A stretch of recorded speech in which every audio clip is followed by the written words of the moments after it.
এই প্রাইস যদি আমি চিন্তা করি একদম সকল পর্যায়ের স্টেক হোল্ডারের জন্য উপযোগী। যেমন শহরের একজন আধুনিক লোক আছে, উত্তরাতে থাকে অথবা ধানমন্ডি, গুলশান অথবা ভালো অ্যাপার্টমেন্টে থাকে, কিন্তু বাড়িতে প্রত্যেকের না কোথাও কিন্তু একটা কানেকশন থাকে। কিছু ধানের জমি থাকে অথবা বর্গা দিয়ে থাকে, সে ধান আইনে কি করবে সে তো ভাঙ্গানোর ব্যাপারে জানে না, ঢাকা তো রাইস মিল পাবে না, তো তাকে অনেক দূরে যাইতে হয়, নারায়ণগঞ্জ যেতে হবে, সাভার যেতে হবে, গাজীপুর আসতে হবে। তো আবার কি হয়, তুই ধান বিক্রি করে দে অথবা বাড়ি থেকে অল্প চাল পাঠায়। এখন তার বাসায় যদি এরকম একটা অল্প রেখে দেয়, তার ফ্ল্যাটের সৌন্দর্য নষ্ট হবে না। 5 মণ ধান নিয়ে আসলো, তার স্টোর রুমে রেখে দিল, 5 কেজি করে সে সময় মতো ভাঙ্গায় নিল।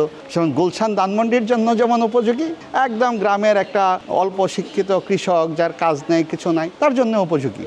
আর এটার ক্ষেত্রে কিন্তু একদম পরিষ্কার যে চালটা বের হয় আলাদা কিন্তু পরিষ্কার করার দরকার নেই, ডাইরেক্ট রান্না করতে পারবে, একদম পরিষ্কার চাল। এখন একটা বাড়িতে যদি এটা থাকে, ধানটাও ভাঙাইতে পারবে, আশেপাশে 2-3 বাড়ির ধানটাও ভাঙাইতে পারবে। কৃষক এসে নিজের চোখে দেখায় ভাঙ্গাই নিতে পারবে, সে কতটুকু প্রেশার দিতে হবে সে নিজে সেট করে দিবে, সে কুড়াটা পাচ্ছে, সে লসটা কমাইতে পারছে। তার মানে আমার 30-40 টাকা যেটা খরচ হয়, আমরা এটা হিসাব করে দেখছি 8 থেকে 10 টাকা খরচ হয় 1 মণ ধান ভাঙাইতে। তার মানে তো এখানে অনেক সাশ্রয় সব দিক থেকে। এটা নাম হচ্ছে, যেহেতু ছোট আকারের, আমাদের প্রাক্তন মহাপরিচালক স্যার মজা করে ফেসবুকে বলে আনোয়ারের ঢেকি, কিন্তু আসলে তো এরকমভাবে হয় না। এটার নাম আমরা দিয়েছি যেহেতু ছোট আকারের, ব্রি মিনি রাইস মিল। আর এটা দেখেন, এই যে হপারটা, এই হপারটার মধ্যে কত 7-8 কেজির মতো ধান ধরে আর কি।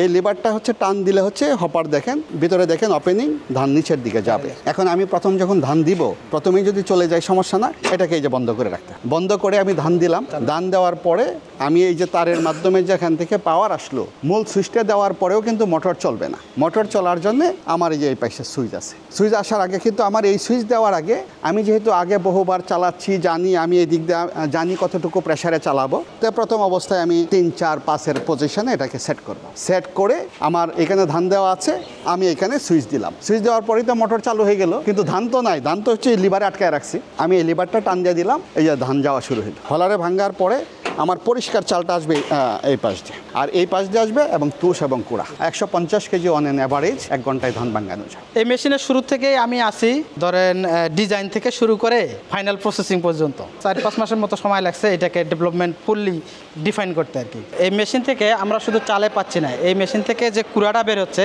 এই কুড়াটাও আমাদের অর্থকরী কুড়া। আমাদের একটা ফিলোসফি হচ্ছে যে, আমাদের প্রাক্তন একজন মহাপরিচালক ছিলেন ডক্টর জীবন কৃষ্ণ বিশ্বাস ব্রিতে, উনিও একদিন আলাপ করতেছিল, আমি এই থিমটা যখন ওনার সাথে শেয়ার করি, উনিও বলতেছিল যে ইলেকট্রিক ব্রেকই করা যায় কিনা। তখন উনি কেজিএফের হচ্ছে পরিচালক ছিলেন, তখন বললো যে তুমি একটা ছোট প্রকল্প দাও। তখন এখান থেকে আমরা একটা 14 লক্ষ টাকার একটা ফান্ড পাই, ছোট লামসাম গ্র্যান্ড বলে এটাকে। ওইটা নিয়ে আমরা এই গবেষণা শুরু করি এবং 12টা কপি বানাইছি আমরা। টোটাল 12টার মধ্যে 10টা বিভিন্ন জায়গায় কৃষকের কাছে দিছি তাদের ফিডব্যাকটা নেওয়ার জন্য, আর 2টা আমরা রাখছি ডিসপ্লের জন্য। আমরা তো এখন 1টা-2টা করে বানাইছি, যখন কেউ 50টা বানাবে তখন তো সে একটা স্টাইল, এই যে কমার্শিয়াল স্টাইলটা ফলো করবে, তখন কিন্তু দাম কমে যাবে। তো এই বিষয়গুলোকে আমরা বিবেচনায় নিচ্ছি। তো 1 ঘন্টায় আপনার 130, 40, 50 কেজি ধান ভাঙানো একদম কম না, অনেকটাই। কিন্তু এটা প্রথম গবেষণাটার ক্ষেত্রে অনেক সময় লাগছে। এটা প্রায় হচ্ছে যে আমরা 1 বছর আগে এটার গবেষণা শুরু করি, তারপর এটার ডাইস বলে, জিক্স বলে, ফিক্সার বলে, ট্রায়াল ইরর করে প্রথম একটা বানাইছি,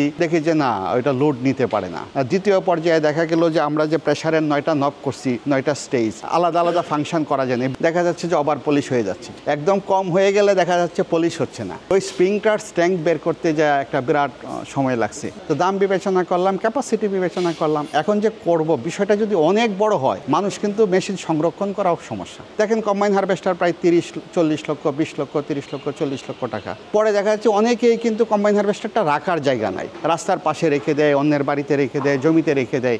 অনেক দামি একটা মেশিন অযত্নে নষ্ট হয়ে যায়। তো মেশিনটা যদি সাইজ এরকম হয়, আমি রান্নাঘরেই রাখতে পারলাম অথবা আমার মূল ড্রয়িং রুমে রাখতে পারলাম, তার সৌন্দর্যের ব্যাঘাত ঘটলো না, সেই বিষয়টাকেও আমরা চিন্তা করছি। উচ্চতার বিবেচনা করা লাগছে, অনেকগুলো বিষয়, এবং শব্দও যেন খুব বেশি না হয়। এটা হচ্ছে আজকে থেকে 2 থেকে আড়াই মাস আগে আমরা মনে করছি যে ইটস ফাইনাল, এখন এটাকে এখন কৃষকের মাঠে দেওয়া যায়।